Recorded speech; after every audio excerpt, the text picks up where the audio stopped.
여러분, 밀크 인플레 간단하게 말하면요, 우유 가격이 폭등한다. 우유 가격이 폭등을 해서 관련된 다른 제품의 가격도 폭등한다, 이런 얘기입니다. 원유가 올라가면 우유도 올라가죠, 치즈도 올라가죠, 커피도 올라가죠, 제과도 올라가죠, 제빵도 올라가죠. 예, 뭐 안 올라가는 게 없습니다, 우유값이 올라가면.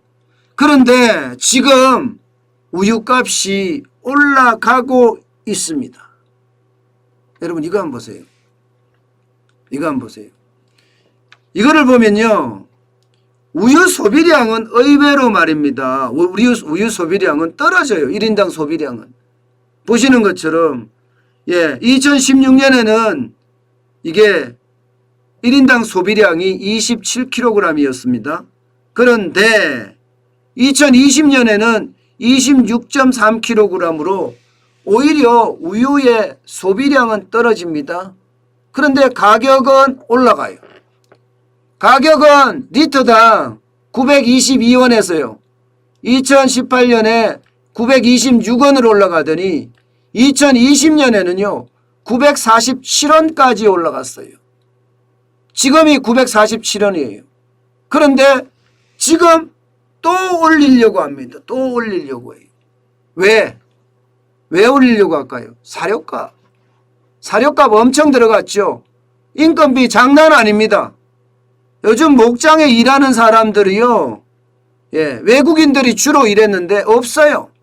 게다가 최저임금을 올리면서 다 올려달라고 난리예요. 최저임금을 올리면서. 그러니까 인건비는 올라갔죠. 사료값은 사료값대로 올라갔죠. 그러니까 이게 목장을 하시는 분들 입장에서는 안 올릴 수가 없는 겁니다. 안 올릴 수가. 올릴 수밖에 없는 상황에 봉착이 된 거예요. 그러니 이렇게 되면 여러분, 계속 올릴 수밖에 없잖아요. 지금 농림축산식품부에 따르면요, 낙농진흥회에서 원유 가격을 21원, 947원 올리기로 했다는 건 이미 결정이 났습니다. 이렇게 되면 여러분, 진짜 밀크 인플레이션 올 수밖에 없습니다. 이게 우유가 들어가는 게 너무나 많기 때문이에요. 너무나 많기 때문에. 그래서 어쩌면요, 인플레이션에 대한 어떤 충격적인 일들이 하나씩 저는 벌어지리라고 봅니다. 자, 하나의 사례를 들어볼까요? 롯데제과 보세요. 롯데제과 가격 인상했습니다. 12.2%나 올렸어요. 12.2%나.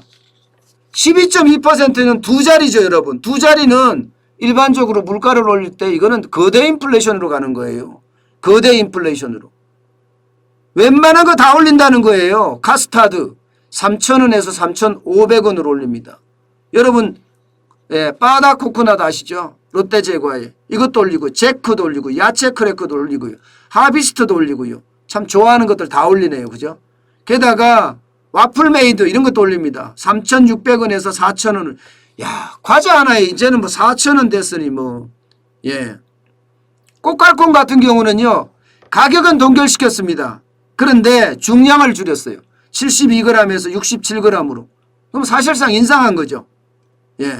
지금 목캔디니 찰떡파이니 이런 것도 다 올렸습니다. 10.8%. 롯데제과는요, 왜 올렸느냐 이야기했더니, 아니 세계적으로 이게 곡물값이 폭등했지 않냐고. 게다가 우유값까지 올라가니까 더 이상 감내하기 쉽지 않다. 인건비는 인건비대로 올라가고, 세금은 세금대로 늘어나고, 여기다가 포장재 뭐 설탕까지도 다 올라가니 어떻게 참느냐, 올릴 수밖에 없지, 이렇게들 이야기합니다. 이것은 여러분 어쩌면요, 이제 시작에 불과합니다. 이제 시작에 불과해요. 생산자 물가가 오르는 건 곧바로 그 다음 달에 소비자 가격이 오른다고 했는데요, 이게 생산자 물가가 중간재일 때는요, 중간재일 때는 이게 한 번 더 가공을 해야 돼요. 기업에서. 과자로 만든다든가 이렇게 가공이 되고 나서 이제 올라가는데 문제는 이게 기업의 최종 제품들이 올라가고 있잖아요. 기업의 최종 제품들. 이것은 공급발 인플레이션. 예, 공급발 인플레이션으로 가고 있다는 겁니다. 소비는 그만큼 떨어지고요. 예, 기업은 어쩔 수 없이 원재료 가격이 올라가고 기업의 비용이 올라가기 때문에 올리는 그런 상황으로 점점 가고 있다. 에그 인플레이션이라고 제가 말씀을 드렸죠. 에그 인플레이션이라고. 예, 이게 농산물 가격들이 계속 올라가는 것을 에그 인플레이션이라고 이야기하는데 여기에 축산물 가격들이 계속 올라가서 오는 예, 지금 밀크 인플레이션까지도 겹치면 지금 정부가 이야기했던 일시적인 인플레이션 저는 이거에 반대합니다. 제가 애초부터 저는 일시적인 인플레이션이 아니라고 말씀을 드렸어요. 이게 왜냐하면요. 정부의 정책에서 저는 봤거든요. 이게 가격이 올라가는 게 소득주도의 성장 정책이라는 게 최저임금을 계속 올리고요. 주 52시간제가 또 기업의 비용을 더 늘리고요. 기업의 세제 혜택 없앴죠. 비정규직에 정규직 전환시키라고 했죠. 세금은 세금대로 올렸죠. 기업의 비용이 다 늘어났습니다. 기업의 비용이 늘어났는데 기업 입장에서는 최종 제품의 가격을 올릴 수밖에 없습니다. 그런데 왜 일시적이라고 정부는 이야기하는지를 잘 모르겠어요. 왜 일시적이라고 이야기하는지. 저는 기업의 최종 제품의 가격이 올라가기 때문에 올라갈 수밖에 없다고 보거든요. 어디 그뿐입니까? 예, 전 세계적으로 원재료값, 곡물값 다 올라가니까 예, 원재료값도 올라가고요. 중간재값도 올라가고. 이게 여러분 결국 우리 시장에는요. 그 어느 때보다가 지금 공급발 인플레이션, 나쁜 인플레이션이 지금 저는 창궐하고 있다고 봅니다. 그래서 물가정책 세워야 돼요. 물가정책 제대로 해야 됩니다. 홍남기 경제부총리는 계란 한 판 값을 뭐 7,000원을 6,000원으로 내렸다고 좋아하는 모양새인데 참 예, 웃기지도 않네요.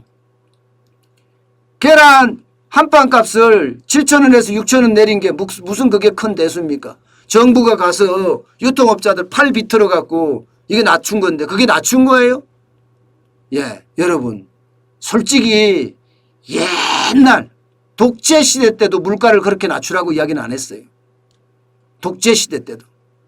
지금이 민주주의 시대라면서요. 민주주의 시대인데 예, 장관들이 모두가 나서서 한둘이 아니에요.